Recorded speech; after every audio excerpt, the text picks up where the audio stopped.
काम नहीं कर सकता है। पति विरोध यदि करके हम घर में ही क्यों नहीं रहे, मैं सुखी नहीं रह सकता। आज 11 महीने 29 रोज बीत गए थे।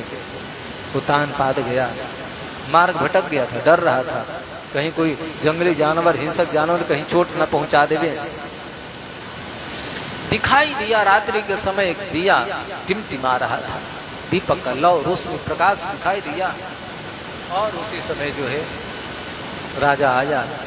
सुनीति बिचारी बैठी थी अंदर में, अभी अंधेरा हो ही रहा था।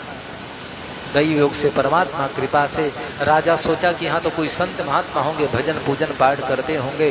पूछा, आवाज लगाए, अरे महात्मन कोई है क्या? तो बोली नहीं। अरे कोई है क्या? जब आवाज सुनी थी, उसने सोची कि तो सुनी सुनाई आवाज है, ये तो उतानपाद महाराज की आवाज है। कुछ नहीं बोली, एकदम पास में चली गई। अरे महाराज हैं, देखो मैं आया हूँ और मैं रात्रि भर रहना चाहता हूँ, मैं मार्ग भटक गया हूँ, मेरे सैनिक मेरे सेवक कहीं चले गए, मैं अकेला पड़ गया हूँ, रात्रि विश्राम करना चाहता हूँ गुरु माता। वो क्या जाने। इतना कहते ही सुनीति के नेत्र सजल हो गए। आगे बढ़ करके चरणों में स्पर्श किया और चरण में प्रणाम किया। उतानपाद की स्पर्श ने बताया कि कोई और नहीं है, ये तो सुनीति है। हाथ पकड़ा, देवी तुम सुनीति? इस घोर जंगल में, घनघोर जंगल में सारी कथा। उसी दिन में क्या हुआ मैं बताऊं। उतानपाद राजा के आने के पहले आश्रम में एक अंधा आया था, एक अंधी आई थी, और उसने आकर कहा कि भाई भूख लगी है, कोई भोजन करा दे। सुनीति बोली कि वैसे तो कुछ है नहीं महाराज, थोड़ा बहुत है, आप जलपान कर लें। दोनों को फल फलहार खिला करके सुनीति ने जल पिलाया। जल पिला करके अंधा ने आशीर्वाद दिया, अखंड सौभाग्यवती भव, पुत्रवती भव। ये बात सुन करके सुनीति के नेत्र सजल हो गए। महाराज ये क्या कह रहे हैं? जिसका पति ने परित्याग कर दिया हो, ऐसी स्त्री को सौभाग्यवती होने का, अपुत्रवती होने का ये सद सौभाग्य कैसे प्राप्त हो सकता है? आपका तो आशीर्वाद बेकार है, व्यर्थ है। आप तो वही बात है जैसे मानो जले पर नमक छिड़क रहे हो। अरे जिसके पति ने परित्याग कर दिया हो, उसके पुत्र कहाँ हो सकते हैं? अंधी ने अनुमोदन किया कि नहीं नहीं सही कर रहे, जो कह रहे हैं सही कर रहे हैं। सुनीति रोने लगे, इतने विश्वास नहीं हुआ। लेकिन अंधा कोई और नहीं था, अंधी कोई और नहीं थी। याद रखना, ये साक्षात लक्ष्मी नारायण थे। लक्ष्मी नारायण अपने स्वरूप में आ गया, आशीर्वाद दिए। धन्य धन्य कृत्य कृत हो गई सुनीति। और आज वही रूप का चिंतन कर रही थी कि शाम को उतानपाद आ गया। उतानपाद से सारी बात सुनीति ने कहा सुनाई। उतानपाद भी भाव विभोर हो गया। बोले कि मैं रूप के चक्कर में अपनी अर्धांगिनी धर्म पत्नी को मैंने परित्याग किया, इसलिए कोई बात नहीं, रात्रि की बात है, कल सुबह चलना है। और संयोग से दोनों का मिलन हुआ, प्रेम हुआ। प्रातः काल राजा आगे बढ़े। सुनीति जो है कलश का पात्र लेकर आई है, और राजा उतानपाद आए तो सुरुचि बोली कहाँ रह गए रात्रि में? अब ये तो सारी बात जो है दुख भरी दर्द सब याद करे उतानपाद। सुरुचि बोली कहाँ थे? बोली कहीं नहीं। बोले क्या लाऊं? बोले कुछ। तब तक तो खबर किसी ने दिया कि महारानी सुनीति जो है जंगल से 1 वर्ष पूरा होने के बाद आई। तो जैसे सुरुचि को समाचार मिला उसको बड़ा दुख हुआ। अरे मैं तो सोची थी कि जंगल में जाएगी तो मर जाएगी, लेकिन 1 साल पूरे हो गए, आज पुनः आ गई। बड़ा दुख हुआ उसको। सुनीति को आदत पूर्वक सेवक लोग लेकर गए, वहां पर राजमहल में ले गए। कलश दे दिया गया सुरुचि को। सुरुचि को स्नान तो करना नहीं था, नाटक करना था।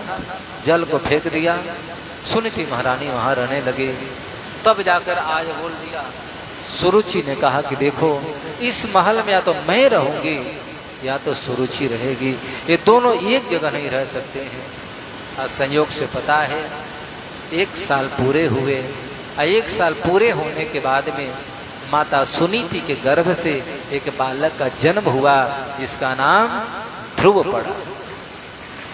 जायेवोतान पादस्य सुनीति सुरुचिस्तयोः सुरुचि प्रेयसे पत्यो नेतराम यत्सुतो ध्रुवः।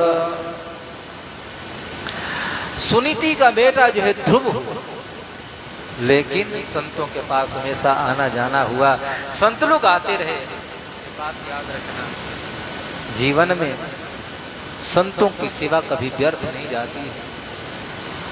कुंती माता बाल्यकाल में सेवा की, आशीर्वाद प्राप्त किया। संत दुर्वासा ने आशीर्वाद दिया, जाओ देवी जो चाहोगी वही तुम्हारी इच्छा पूर्ण होगी, जिन देवताओं का वाहन करोगे देवता वही आएंगे। आजकल थोड़ी सी क्या है ना कि मेरी आस्था घट गई। मैं ऐसे नहीं कहता हूँ कि सब नास्तिक हो गए हैं, ये भी बात सही, कहीं ना कहीं कोई ना कोई किसी न किसी संत से जुड़ा हुआ ही है। हर व्यक्ति जुड़ा हुआ है, कोई किसी स्वामी से, कोई किसी स्वामी से, कोई किसी संत से, कोई किसी संत से, याद रखना। लेकिन सच्चाई यही है कि हमारे जीवन में जो समर्पणता होनी चाहिए, जो निष्ठा होनी चाहिए, वो बन नहीं पाती है। इतनी चर्चाएं, इतनी कथाएं, इतने प्रवचन, इतने यज्ञ हो रहे हैं, याद रखना, लेकिन फिर भी जो भावी पीढ़ी जो है, यानी जो है युवा पीढ़ी, भारत के भविष्य जो है, इनके जीवन में बहुत बदलाव नहीं है, याद रखना। हम तो देखा करते हैं कितने लोग हैं, देखो तो कथा में देखो, सब ऐसे ही बैठे हैं, उम्र दराज के लोग। लेकिन हम लोग आरा वगैरह में कथा करते थे तो वहां सबसे ज्यादा भीड़ इकट्ठे युवा पीढ़ी के लोग हुआ करते थे। जवान अविवाहित लड़के, कार्यक्रम वही सब कराए थे। फिर एक जहानाबाद में कथा हुई थी, वहां भी केवल 18, 20, 25 साल वाले लड़कों ने कार्यक्रम कराए थे। और गजब की सेवा भाव, विनम्रता, उनकी निष्ठा, याद रखना। जहानाबाद वाली तो कथा ऐसी हुई जिसमें 30 साल का कोई व्यक्ति था ही नहीं, जो भी थे 15 से लेकर 25 साल के लड़के लोग थे। हम बोले कि आप लोग ये कर क्या रहे हैं, आपके मन में ये भावना कहाँ से आई कथा सुनने की, कथा कराने की? बोले कि प्रभु हम लोगों ने निर्णय लिया है, कथा ही नहीं, हम लोग अपना एक संस्था बनाए हैं। हम लोग जो कमाते हैं, माता पिता जो कमाते हैं, उनसे हम लोग लेकर कोष में जमा करते हैं। और कोष में जमा करते हैं, उस साल में 10-20 कन्याओं का, जो गरीब परिवार की कन्याएं हैं, उनकी विवाह शादी कराते हैं। और फिर जो पैसा बच जाता है तो कहीं मंदिर बनवाते हैं, जो जीर्णोद्धार करना होता है। और पैसा बच गया तो उसको साल में हम एक बार कथा का आयोजन जरूर कराते हैं। बोले ये कहाँ से, कैसे? बोले कि प्रभु जब हम लोग अपने धर्म के विषय में नहीं सीखेंगे, जानेंगे, तो आने वाली पीढ़ी क्या करेगी आगे? तो खतरे इस बात की नहीं है कि आप कथा सुने बेटा न सुने, खतरे इस बात की है कि आप तो कथा सुन लिए, आप गीता, रामायण, महाभारत और सदग्रंथों के विषय में, ऋषि महात्माओं के विषय में जान गए, लेकिन जब आपके बच्चे कथा में नहीं आएंगे तो उन सदग्रंथों के प्रति, संतों के प्रति उनका प्रेम नहीं रह जाएगा। और जब प्रेम नहीं रहेगा तो याद रखना, मार्ग से भटक जाएगा। फिर लाख प्रयास करते रहना, पढ़ाते रहना, ज्ञान देते रहना, कोई फर्क नहीं पड़ने वाला है। इसलिए मैं बार बार कहता हूं, कथा की आवश्यकता बुजुर्गों की नहीं है।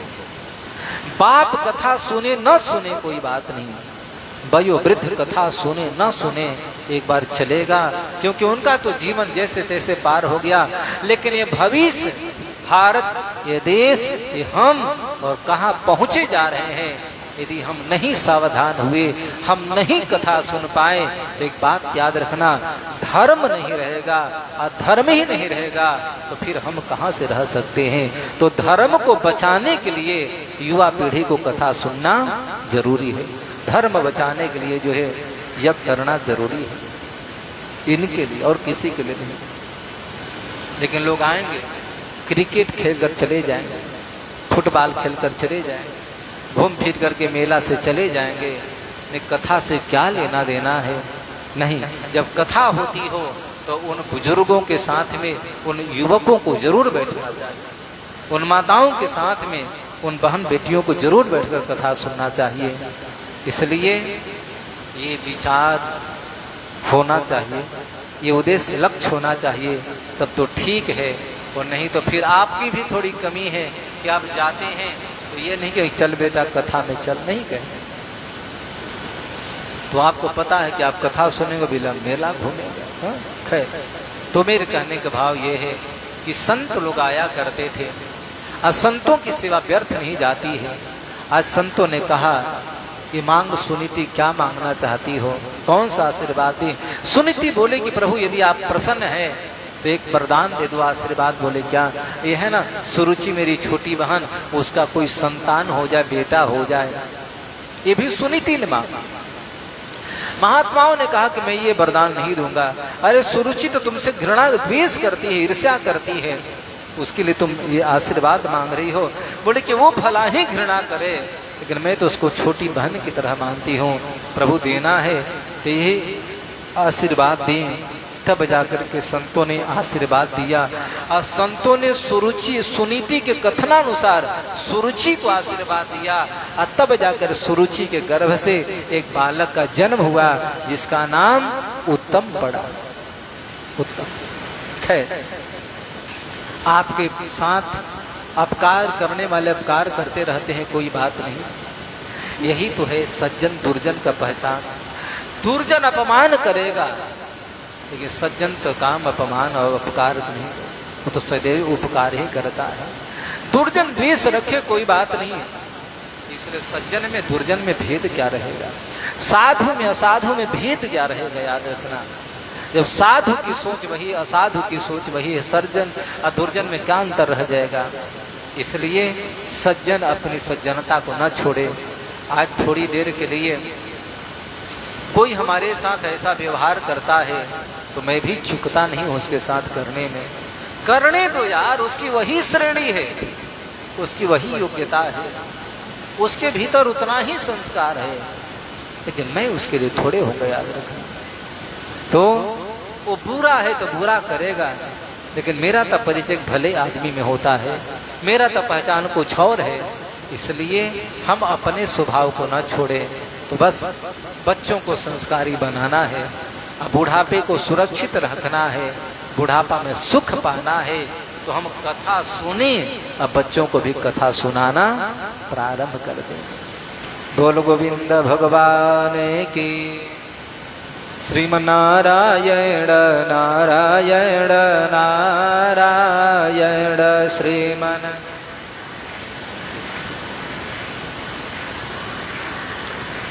लक्ष्मी नारायण नारायण नारायण लक्ष्मी। बोलिए लक्ष्मी नारायण भगवान की, श्री यज्ञ नारायण भगवान की।